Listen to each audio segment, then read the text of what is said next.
Hola, bienvenidos a todos.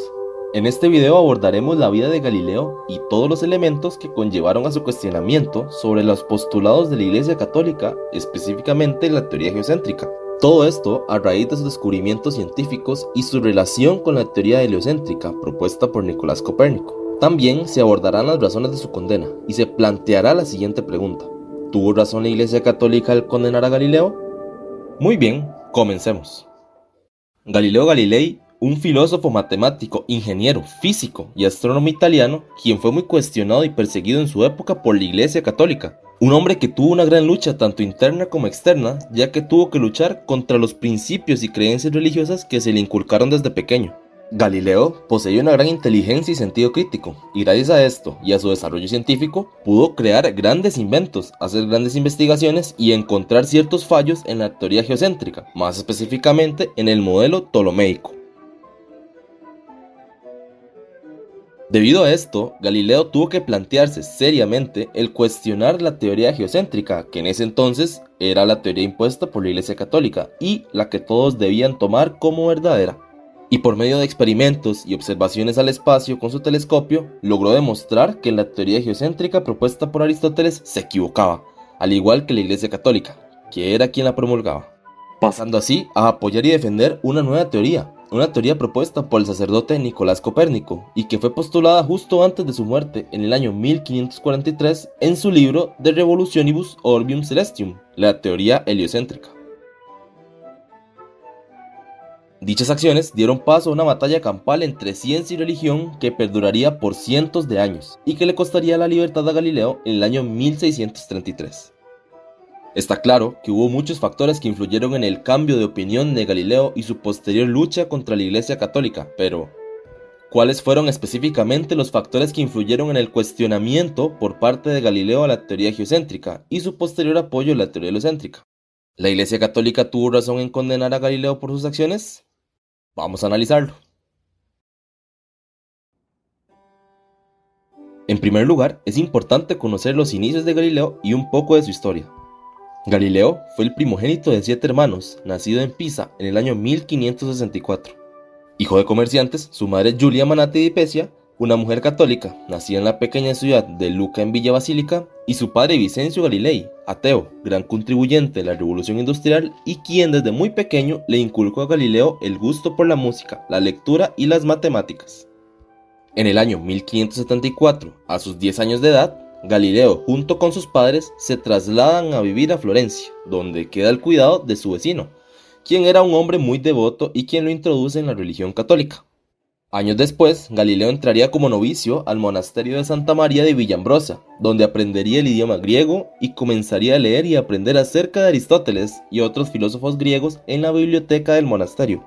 Su padre, al darse cuenta de esto, lo sacaría del monasterio, ya que además de ser ateo, quería que su hijo primogénito fuera el porvenir de su familia y el más exitoso de sus hijos. Por lo que, después de un gran esfuerzo de su padre trabajando, ya que en ese entonces la educación universitaria era un gran privilegio y solo los nobles y adinerados podían costearse una educación superior, matricularía a Galileo en la Universidad de Pisa en el año 1581, en la carrera de medicina. En el año 1583, Galileo, por medio del método experimental, descubriría el isocronismo de las oscilaciones del péndulo, viendo el movimiento oscilatorio de una lámpara de la Catedral de Pisa y tomando el tiempo de estas oscilaciones con la pulsaciones de su muñeca, donde llegó a la conclusión de que la lámpara empleaba el mismo tiempo en ir de un extremo a otro, aunque la amplitud de oscilación decreciera. 2 años después, Galileo se saldría de la carrera de medicina, ya que esta no era su verdadera vocación, y ya con conocimientos acerca de Aristóteles y sus primeros indicios acerca de su verdadera pasión, que eran las matemáticas, se dirigiría a Florencia, donde iría con el profesor y matemático italiano Ostilio Ricci, quien encontraría en Galileo un talento innato para las matemáticas. En el año 1589 vuelve a Pisa como profesor de matemáticas de la Universidad de Pisa, y en donde haría la demostración de los pesos desde la Torre de Pisa, tomando 2 objetos de igual forma pero de distinto peso, encontrando así incorrecta la teoría aristotélica, que decía que si se dejan caer 2 objetos desde una misma distancia, el objeto con mayor peso caería primero. En el año 1591, Galileo viaja a Padua para ejercer como profesor de matemáticas en la Universidad de Padua, dándose a conocer también como un gran inventor y un excelente comerciante, vendiendo sus inventos para aplicaciones militares y ganándose así el aprecio de senadores y gobernantes de la época. Aquí Galileo se centraría en la mecánica, en el movimiento de los cuerpos y desarrollaría su conciencia científica. Pero no es hasta el año 1609 cuando la vida de Galileo cambiaría para siempre. En el año 1609 caería en manos de Galileo un telescopio, el cual sería perfeccionado por él mismo. Dicho telescopio sería apuntado al cielo por Galileo, hecho que marcaría un antes y un después en la comprensión y estudio del cosmos. La vida de Galileo después de ese momento no sería la misma, ya que comenzó a hacer descubrimientos observando el cielo con su telescopio, descubrimientos que le darían una gran fama mundial, pero que le costarían su libertad. Galileo llegaría a tener hallazgos muy importantes, como lo son las 4 lunas galileanas de Júpiter, los anillos de Saturno, las fases de Venus, las fases de Mercurio, los cráteres de la Luna y también las manchas del Sol. Esto se puede apreciar en el libro El Ensayador, escrito por Galileo en el año 1623, en el cual Galileo cita lo siguiente. Habiéndose visto en el presente año, iluminado y resplandeciente el cielo, por 3 resplandores no habituales, no ha habido hombre alguno tan materialista o tan poco curioso que no haya dirigido en algún momento su mirada hacia allá, arriba, y admirando la fertilidad de las insólitas luces. Todas estas observaciones tenían un denominador común, y es que rompían con el conocimiento y el saber de la época, ya que iban en contra de la filosofía aristotélica, o sea, en contra de la tradición del conocimiento establecido, lo que haría que Galileo se ganara muchos enemigos. Como consecuencia a todos sus descubrimientos, Galileo comenzaría a cuestionar la teoría geocentrista propuesta por Aristóteles junto al modelo de Ptolomeo, el cual sostenía que la Tierra era el centro del universo. Todo este cuestionamiento lo lleva a respaldar la teoría heliocentrista establecida por Copérnico varios años antes, la cual sostenía que la Tierra y los demás planetas del sistema solar orbitan alrededor del Sol. Los descubrimientos de Galileo pronto llegarían a oídos de los mandatarios de la Iglesia Católica, quienes, al conocer sus ideales, alzarían la voz diciendo que los hallazgos de Galileo iban en contra de la Biblia. Aquí comenzaría una persecución por parte de la Iglesia en contra de Galileo y sus ideales. En otras palabras, comenzaría una batalla de religión contra ciencia, donde el favorito a ganar en la época era la Iglesia, ya que era la que tenía muchísimo más poder. Todo comenzó en el año 1613, cuando Galileo, quien era un fiel creyente de Dios, escribe una carta a uno de sus alumnos, el padre Benedetto Castelli, a propósito de una conversación que había tenido con la gran duquesa de Toscana, quien también cuestionaba el modelo ptolomeico según lo que se podía ver en las cartas. En dicha carta a Castelli, Galileo afirma y defiende que sus observaciones no contradicen la palabra de Dios y que la verdad descubierta en la naturaleza tenía sus diferencias con la verdad descubierta en la Biblia, tal y como lo dijo ante el tribunal en 1633, antes de recibir su condena. La naturaleza y la Biblia derivan ambas de Dios. Es absurdo querer contradecir la naturaleza, que es la expresión directa de la voluntad divina, sobre la base de la interpretación humana de las Sagradas Escrituras. Por el contrario, se debe aprender a leer e interpretar las Escrituras a través de la naturaleza. Por lo que Galileo afirmaba que la Biblia no debía contradecirse con la ciencia, ya que ambas expresan una verdad y no debería haber contradicción entre las dos verdades. Solo debería haber una verdad en la cual estén contenidas tanto la ciencia como la palabra de Dios. En dichas cartas, Galileo también afirma que no puede ser posible que Dios nos haya dado inteligencia y razonamiento para no usarlo, tal y como lo dijo Galileo en dicha carta. Me inclino a creer que la autoridad de las Sagradas Escrituras no tiene otra intención que enseñar a los hombres los artículos y las proposiciones que, siendo necesarios para su salvación y superando toda comprensión humana, no pueden hacerse creíbles por otra ciencia o por otros medios, sino por la misma boca del Espíritu Santo. Pero que el mismo Dios que nos ha dotado de sentidos, razón e intelecto haya querido que abandonemos su uso, dándonos otros medios de conocer lo que podríamos saber por ellos. No pienso que sea necesario creerlo. Dichas cartas, escritas tanto a Castelli como a la gran duquesa de Toscana, tenían interpretaciones y parafraseos de la Biblia. Incluso, en ciertas partes, Galileo se permite alterar ciertos pasajes bíblicos con el fin de defender la teoría heliocéntrica, y que ésta esté respaldada a su vez por las Sagradas Escrituras. La carta que Galileo le envía a Castelli cae en manos equivocadas, en manos de un miembro de la Santa Inquisición, y todo esto dentro de un momento poco adecuado en la historia, ya que la reforma protestante en Alemania estaba aún reciente, y además, según el Concilio de Trento de 1560, se prohibía la libre interpretación de las Sagradas Escrituras. Sumado a todo esto, la forma en la que Galileo defendía sus posturas tampoco ayudaba de mucho, ya que él defendía sus ideales de forma apasionada y vehemente, sumado a su gran oratoria que le permitía humillar completamente a sus rivales. Galileo pone sus descubrimientos como prueba para defender la teoría heliocentrista, utilizando así el hallazgo de las fases de Venus y las lunas de Júpiter como evidencia de que no todos los cuerpos celestes giraban alrededor de la Tierra. Sin embargo, esto no era demostración clara del heliocentrismo. De hecho, Galileo no tenía ninguna prueba consistente a favor de la teoría copernicana. Es así que Galileo siguió investigando y observando el cielo, pero no fue en el cielo, sino en las mareas donde Galileo creyó haber encontrado una prueba del movimiento de la Tierra. Así que Galileo redacta un texto para defender esta teoría, el cual es enviado a un cardenal de la Iglesia Católica, que elige a un comité de expertos para evaluar si esta teoría es herética o no, con la mala suerte de que dicho texto cae en manos del inquisidor Roberto Bellardini, quien dicta que el texto es una total herejía y que va en contra de la fe católica, por lo que se le acusa a Galileo de herejía. Sin embargo, como esta teoría propuesta por Galileo con respecto a las mareas no era una prueba fehaciente del heliocentrismo, solo se le advierte a Galileo que no publique su libro, que abandone su opinión y que trate este tema solo como una simple hipótesis, y no como una teoría contrastada, sino sí sería procesado por la Iglesia Católica. Esta advertencia hace que Galileo abandone por un tiempo sus estudios sobre los astros, pero no es hasta el año 1623 cuando el Papa Gregorio XV moriría, y se nombraría el cardenal Maffeo Barberini como el Papa Urbano VIII, quien era amigo y un gran seguidor de Galileo. Galilei ve en esto una oportunidad de seguir con su tesis copernicana, de tratar nuevamente el heliocentrismo y de retomar sus estudios sobre los astros, ya que Urbano VIII personalmente no veía ningún daño posible en la teoría de Copérnico, siempre y cuando se viera como una herramienta para tratar a los astros y no como una teoría fiel a la realidad. Así que Galileo comienza a escribir un nuevo libro llamado Diálogos sobre los dos máximos sistemas del mundo, un libro que apoyaba abiertamente el heliocentrismo de Copérnico y que presentaba una discusión entre tres amigos acerca de los dos sistemas más grandes del mundo, el heliocéntrico y el geocéntrico. Dicho libro es escrito y publicado en italiano, ya que Galileo quería que llegara a la mayor cantidad de gente posible en el pueblo. El libro trataba a tres personajes principales: Salviati, quien representaba a Galileo;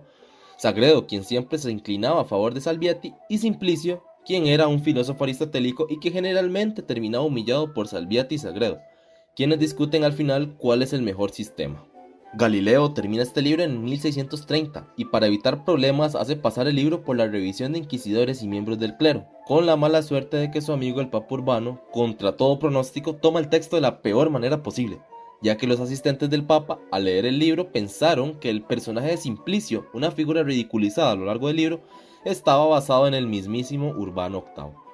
Como consecuencia, el libro fue prohibido por la Iglesia y Galileo fue citado en Roma para ser juzgado por herejía en un comité compuesto por 10 cardenales, donde se le declaró culpable por el delito de herejía y fue condenado a cadena perpetua.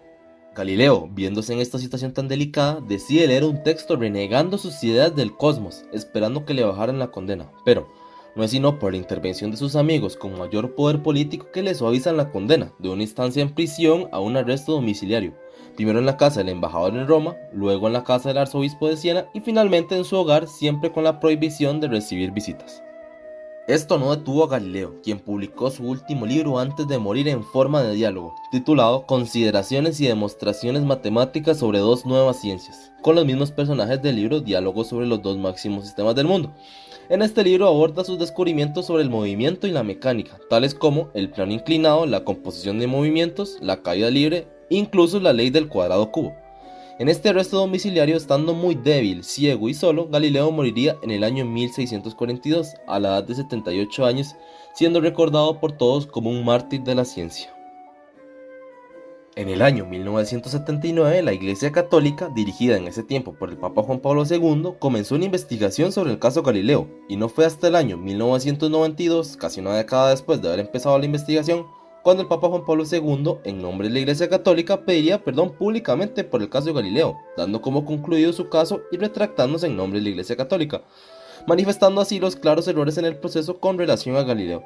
Todo esto puede verse reflejado a través de la carta encíclica del Papa Juan Pablo II, titulada Fides et Ratio, publicada en el año 1998, donde se habla de Galileo y se le da la razón sobre sus descubrimientos, aplaudiendo la labor del físico, astrónomo y matemático Galileo Galilei. Además, la Iglesia en esta carta también aplaude la manera en la que Galileo no separaba la razón de la fe, sino que los veía como un complemento. Ahora sí, conociendo la historia de Galileo, entremos en lo más importante, los cuestionamientos de Galileo. Pues sí, Galileo tuvo que tener una gran lucha interna al cuestionar sus propias creencias religiosas inculcadas desde pequeño, ya que tuvo que haber sido muy difícil llevarle la contraria y encontrar que su propia iglesia y la sociedad en general se equivocaban. Sin embargo, gracias a su gran inteligencia y el desarrollo de su conciencia científica, sumado al pensamiento crítico que fue inculcado por su padre desde pequeño, Galileo comienza a cuestionar lo que dice la Iglesia Católica, más específicamente el modelo ptolomeico o teoría geocéntrica, ya que, si no lo hacía, era como si estuviera traicionando su propia inteligencia. Y esto quiere decir que no solo estaba contradiciendo lo que decía la propia Iglesia Católica, sino que también estaba contradiciendo al mismísimo Aristóteles, un gran filósofo griego muy famoso entre la gente y que en ese momento no tenía punto de comparación con Galileo, ya que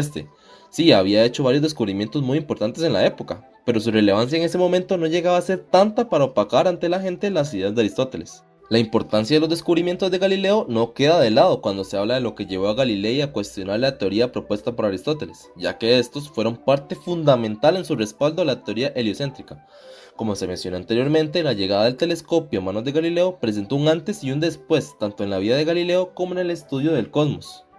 Sus grandes observaciones con el telescopio permitió que Galileo cuestionara todavía más la teoría geocéntrica. El descubrimiento de las 4 lunas de Júpiter, que posteriormente se llegarían a llamar las lunas galileanas, fue uno de los mayores antecedentes que movieron a Galileo a poner en duda lo que decía Aristóteles, ya que Galileo pudo observar cómo éstas cambiaban de posición. Sin embargo, no se movían en torno a la Tierra, ya que su desplazamiento era erróneo con respecto a esta teoría.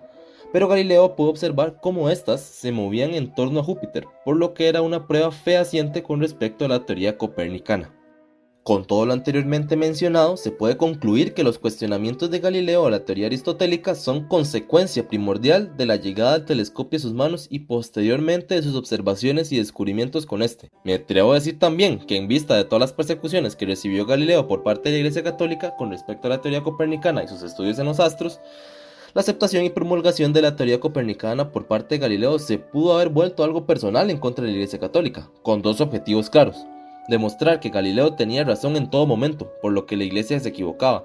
y ayudar a la comunidad dando un gran aporte científico. Pero entonces, ¿tuvo razón la Iglesia Católica al condenar a Galileo? Bueno, el juicio contra Galileo y las razones por las que lo juzgaron puede ser visto desde dos puntos de vista, desde el punto de vista moral y desde el punto de vista político-religioso de la época.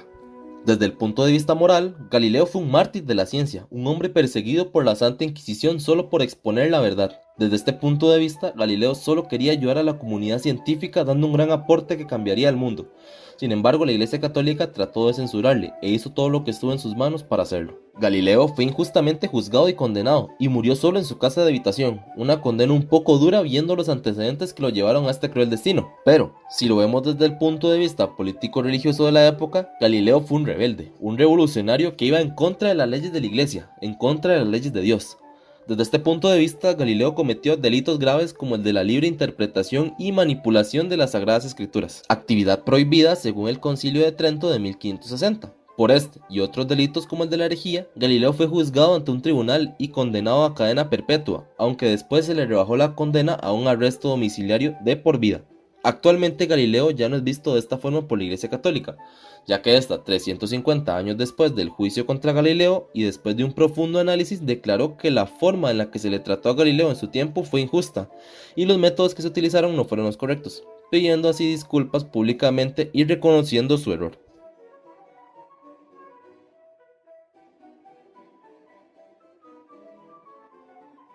En fin, Galileo es recordado como un mártir en su lucha por la libertad del pensamiento, en particular contra los dogmas de la Iglesia Católica. Galileo lo fue todo: inventor, comerciante, investigador, astrónomo, comunicador, divulgador, y además tuvo el valor de enfrentarse al conocimiento establecido, al saber y al poder, a lo que era todo para la sociedad de la época, la Iglesia y la palabra de Aristóteles.